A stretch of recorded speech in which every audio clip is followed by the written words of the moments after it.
Hello, this is your boy Feltouch here, and welcome back to another video of mine, and welcome if you are new. So today I'm going to be doing a little bit of a commentary on City and how they've been performing recently. I know a few people may not be Manchester City fans, but you know what? I've always been interested in doing sort of like a podcasty sort of thing on my channel, and today I thought, why not let's start one up. So I'm going to be talking about Manchester City, the club which I support, the team which I watch the most of. Unfortunately, yesterday I didn't actually get a chance to watch the game, but that was probably a very, very good thing in hindsight. I have now caught up on all the highlights, so I am pretty aware of what went on yesterday. And to be honest with you, from everything I've read and everybody I've heard, it doesn't sound like it was the best of performances, I'm not going to lie. Now, over the last 5 games, City have struggled to try and repeat their form from the start of the season. This is exactly the same as what happened last year.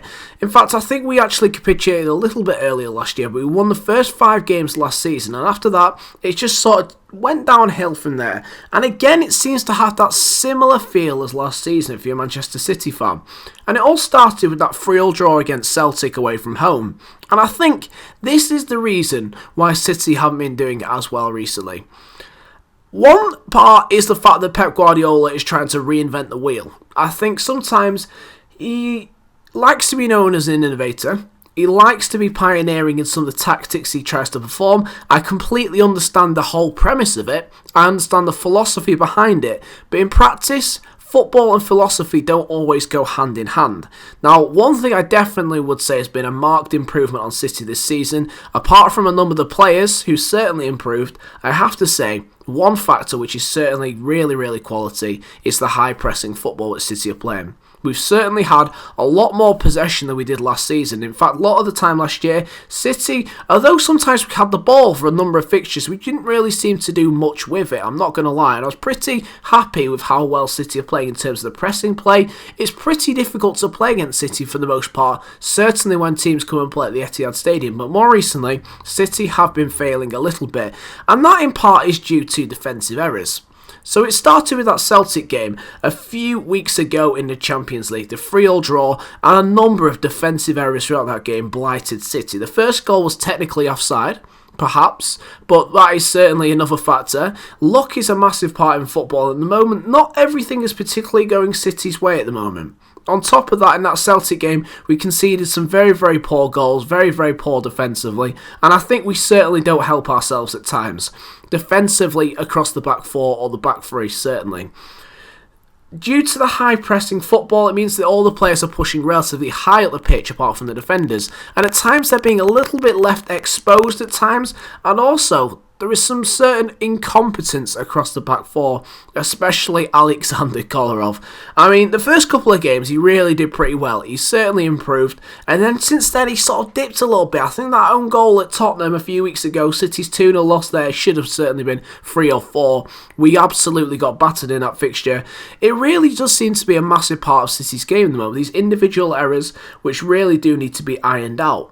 So, for example, in the Spurs game, Kolarov scored an own goal. In the Everton game, Gael Clichy really should have done a little bit better against Lukaku. On top of that, in the Barcelona game, Fernando slipped. On top of that, Claudio Bravo got sent off. And then more recently, in the Southampton game, John Stones' pass back. I don't really know what to describe City's play at the moment. It's sort of haphazard, and I think that Pep Guardiola does need to adapt. If he is the great manager which everyone says he is, I think at times you may have this philosophy, but at times your philosophy needs to be adapted. At the moment, I certainly believe that needs to happen. Now, I do understand in part the Claudio Bravo situation, the fact that he was brought into the football club in order to try and help us play out from the back, but at times it's not always necessary. Sometimes you can just get the ball at the pitch, play it back to the goalkeeper, and just hoof it and start again. What is the point in doing this risk-reward thing at the moment? Because sometimes it may work, but at other times it may be catastrophic, and Nathan Redmond might go for an own goal, or perhaps you get your keeper sent off for handballing outside the box. I think at times we need to be a lot more resolute at the back. If you look at the seasons where Manchester City were the best, we were definitely very good the first year with Mancini because of our back 4. Incredibly solid the year we first won the Premier League. We had a brilliant back 2 of Vincent Kompany and also Lescott, who that season were absolutely exceptional. Rocks at the back, incredibly difficult to beat at home anyway. We were very difficult to come up against from that sort of perspective. And then, of course, at right back we had Zabaleta and Richards, and now at left back we also had Clichy and Kolarov, who we've still got now. And I think in parts we do have a slightly ageing squad. That left-back situation especially, both players are in their 30s now, and they're not exactly getting any quicker. Gael Clichy used to be a very, very quick player. I think he certainly lost a massive amount of his pace.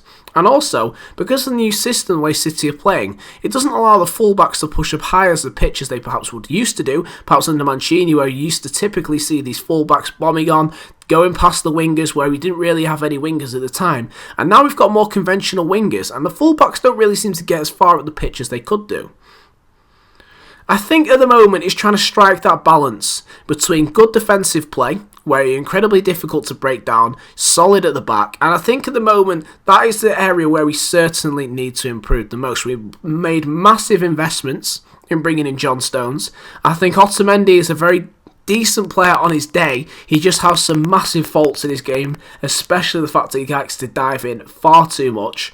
On top of that, I think that Vincent Kompany's situation, of course, doesn't really help anyone, and personally, of course, to himself. But at the moment, we just need to find that back four which is working the best for us. And when I say back four, actually play a back four, because the back three thing isn't working. I think you're left far too exposed, and especially when you play against teams like Southampton, who are going to be very, very quick on the break, and you're going to be very, very easy to score goals against in that perspective. I've always said for a number of years that the teams which do the best against City are the ones which come forward and actually have a go. If you look at it, teams like Liverpool, Everton last week sat back, but they certainly had a go in the game. They didn't lie down. They had a really good crack at City. But mostly teams like Tottenham, Liverpool, Arsenal come at City as well. Teams which have that high press. Really, City cannot deal with that. I think there's still that element. We may be very decent on the ball, but panic.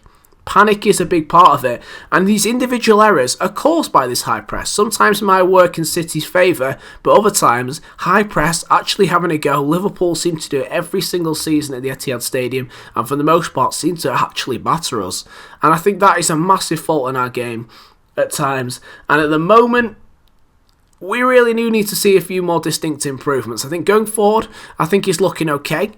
But I think we just need to stick to playing a 4-3-3, no messing about, get your back four sorted, get your preferred midfield free, have your wingers, have your striker, just set up a conventional formation. You're playing the same every single week, set up perhaps against certain teams which you need to change it for, perhaps Barcelona play Fernando for example. You don't need to play six in midfield and no striker.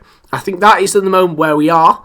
I think we do need to change a little bit and adapt it, but of course, I think and I pray that eventually we can iron out these mistakes and push on and hopefully get the Premier League title. The teams which are City's biggest rivals at the moment in terms of winning the Premier League are perhaps Arsenal, Chelsea and Tottenham.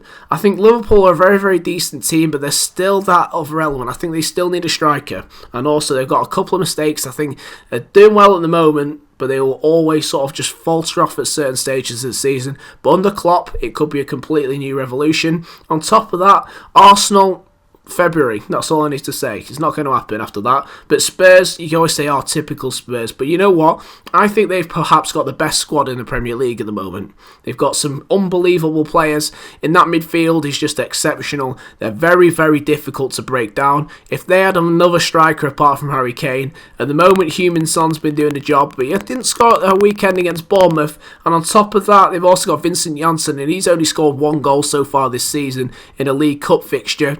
So from that perspective, I think Spurs are a decent team, but of course, that Chelsea result yesterday against Manchester United, the 4-0 victory, that has set out a massive marker on the Premier League, and for me, Chelsea certainly are back in business. A few weeks ago, everyone was saying, Chelsea are in crisis.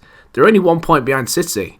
It's incredibly congested at the top of the league, not too dissimilar from last season. City needs to just grab the game by its horns, go out, and let's win some fixtures. Next game, of course, Manchester United on Wednesday. Always a very, very difficult team to play against, especially in the League Cup. But if City can win that, that's a massive confidence boost.